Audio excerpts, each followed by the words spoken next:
Hi everyone. तो इस video में हम बात करेंगे कंडीशनल स्टेटमेंट्स के बारे में। ठीक है।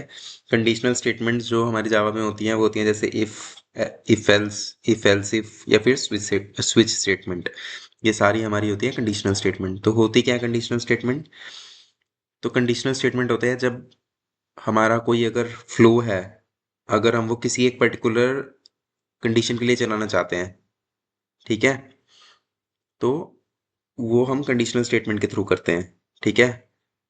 which means these are control flow structures that enables a program to make a decision and execute different blocks of code based on specific conditions. ठीक है। स्पेसिफिक कंडीशंस यू मीन अगर तुम if के अंदर मतलब जो अंदर की कंडीशन होती है वो ट्रू या फॉल्स रिटर्न करनी चाहिए। ठीक है। अब जैसे हम ये वाला समझते हैं अपना नॉर्मल इफ स्टेटमेंट, इसमें हम क्या करते हैं, ये एक बुलियन वेरिएबल है।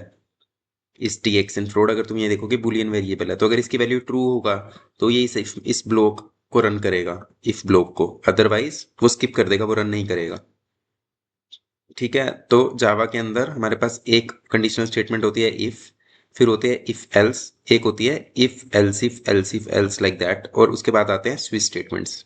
तो ये स्विच स्टेटमेंट्स जो होते हैं ये भी हमारे कंडीशनल स्टेटमेंट्स ही होते हैं। ठीक है।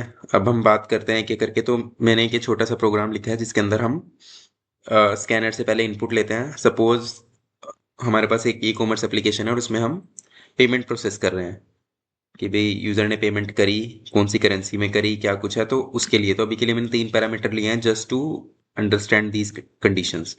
तो अभी के लिए 3 पैरामीटर्स मैं ले रहा हूँ, अमाउंट, करेंसी, और अगर ट्रांजेक्शन फेल, फ्रॉड है या फिर फ्रॉड नहीं है। तो ये 3 मैंने पैरामीटर लिए हैं, बेस्ड ऑन दैट हम ये कंडीशंस देखेंगे। ठीक है। अभी के लिए मैं नीचे वाली कमेंट आउट कर देता हूँ, कोड ब्लॉक। तो अभी हम क्या करते हैं, देखते हैं अगर ट्रांजैक्शन फ्रॉड है तो अब ये रिटर्न करते हैं। ठीक है। हम यूजर से पूछेंगे, ये स्कैनर क्लास के बारे में आप सबको पता है जो मैंने अपनी लास्ट वीडियो में बताया था। अगर नहीं पता है then you can watch the previous videos as well. ठीक है। अब इसके अंदर हम यूजर से पहले सब कुछ डलवा लेते हैं एंट्रीज, और उसके बाद हम उनसे पूछते हैं कि भाई अगर ट्रांजेक्शन, वो बताते हैं कि ये फ्रॉड ट्रांजेक्शन है, तो हम उसे प्रोसेस ही नहीं करते, डायरेक्टली रिटर्न कर देते हैं, एग्जीक्यूट करके दिखाते हैं। तो वो हमसे भी अमाउंट पूछता है, डाला 100, करेंसी पूछता है INR, और ये लिख रहा है ट्रांजेक्शन फ्रॉड, ट्रू या फॉल्स में स्पेसिफाई करनी है, हम इसे लिख देते हैं ट्रू। तो it will say oops seems to be a fraud transaction not gonna process here। सो इसने ये वाला ब्लॉक चलाया क्योंकि इसकी वैल्यू ट्रू थी। अब एक कंडीशन तो ये हो गई जब तुम चाहते हो सिर्फ ये ये ब्लॉक रन हो सिर्फ इस कंडीशन के लिए, तो तुमने ये ले लिया। अब अगली हम बात करते हैं इसके बारे में। इसके अंदर वो क्या कहता है, अगर करेंसी INR है तब तो वो ये वाला ब्लॉक चले, अदरवाइज बाकी सब केस के अंदर ये वाला ब्लॉक चले। ठीक है। तो अब इसके अंदर ये इफ एल्स है, ये सिंपल है। इफ के अंदर वो तब जाएगा अगर वो कंडीशन सेटिस्फाई हो रही है, बाकी सारे केसेस में वो एल्स के पास जाएगा। ठीक है। और जब ये इफ एल्स कंप्लीट हो जाएगा फिर नॉर्मल एग्जीक्यूशन जो आगे की चलती है वो चलेगी। ठीक है। अब हम इसे भी रन करते हैं। इसने पूछा अमाउंट, मैंने डाला 100, करेंसी आई सेड INR, और ट्रांजेक्शन फ्रॉड फॉल्स। तो वो कहेगा mode of payment is correct, तो उसने हमें ये मैसेज दे दिया कि भी पेमेंट करेक्ट है अपनी। ठीक है। अब हम एल्स कंडीशन में जाके दिखाते हैं। तो अभी मैं उसे क्या बताऊंगा, अमाउंट आ गई 100, करेंसी आ गई USD, और फॉल्स। तो ये क्या कहेगा, only INR currency supported for now, क्योंकि अभी जो हमारी करेंसी की वैल्यू थी वो USD थी। ठीक है। और सिंस जो ये करेंसी है ये स्ट्रिंग टाइप का है, तो इसीलिए डॉट इक्वल्स से चेक होता है। ठीक है। ये भी, ये चीज़ें हमने बताई हुई अपनी प्रीवियस क्लास में, जो हमारी primitive non primitive data types वाली वीडियो थी। तो अगर किसी को देखनी है तो वो प्रीवियस वीडियोस को रेफर कर सकता है। ठीक है। ये हो गई इफ एल्स वाले कंडीशंस।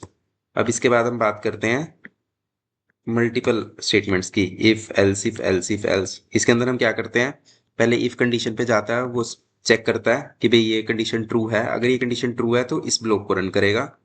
ठीक है। अदरवाइज अगर ये कंडीशन ट्रू है, अगर वो ऊपर वाले में नहीं गया तो वो एल्स इफ में जाएगा कि भाई अगर ये कंडीशन ट्रू है तो वो इस वाले ब्लॉक को रन करेगा।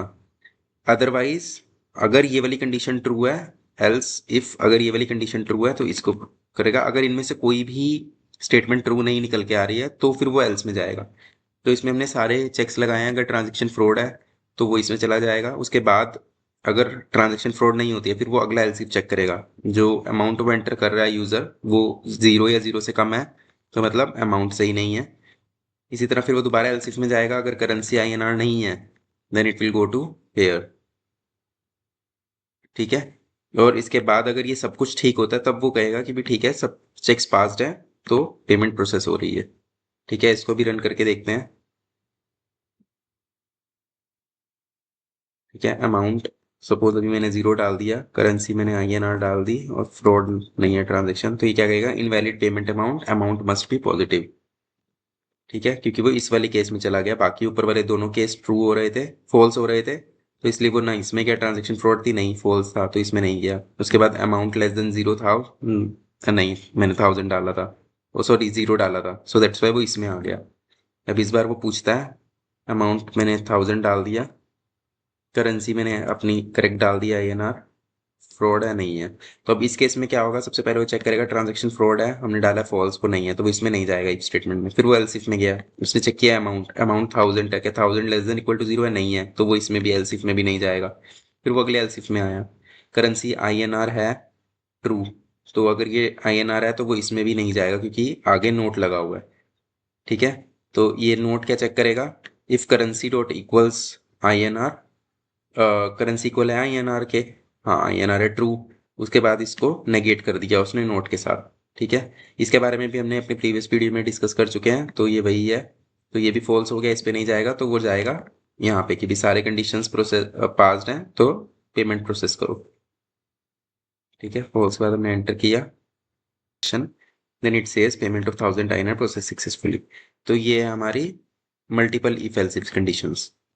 ठीक है, इसके बाद हम बात करते हैं स्विच स्टेटमेंट की। तो इसके लिए हम क्या करते हैं, हम इसमें स्विच बेसिकली होता है, ये एक पर्टिकुलर जो ब्लॉक होता है उसको एग्जीक्यूट करता है वैल्यू के बेसिस पे।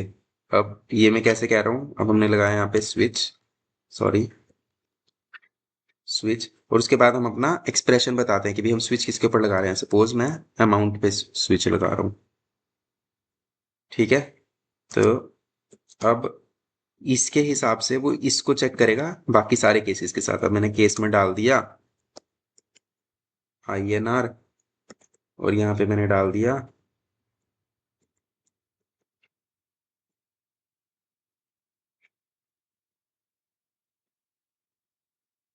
Process payment for INR. ठीक है, ये डाल दिया और यहाँ से ब्रेक ले लिया। इसी तरह अगर अगला केस डालना है तो हम डालेंगे case USD, sorry case USD और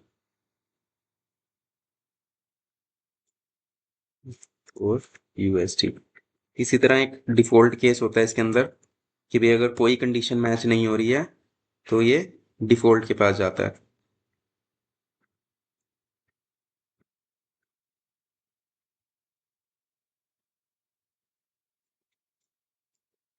does not process this payment mode.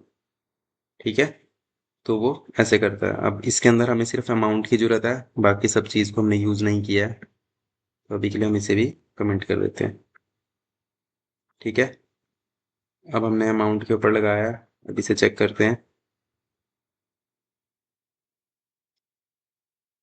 String can not be converted to double, oh sorry amount पे नहीं लगाना था हमें ये,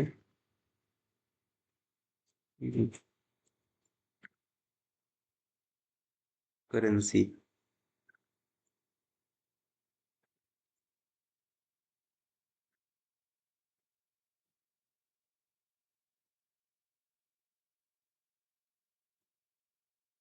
ठीक है, तो हमने इसे करेंसी पे लगाया, तो it will ask enter currency, I said INR, process payment for INR. तो व्हाट इट डज इज, जो मैंने यहाँ पे करेंसी डाली है वो इस करेंसी की जो वैल्यू है उसको सब हर केस के अंदर जो हमने एक्सप्रेशन लिखा है इसके साथ मैच करेगा, जिसके साथ मैच हो जाएगा वही वाला ब्लॉक रन हो जाएगा। तो दिस इज स्विच स्टेटमेंट। तो this is it for conditional statement, guys. If you have any questions, you can ask in the comment section. Thank you.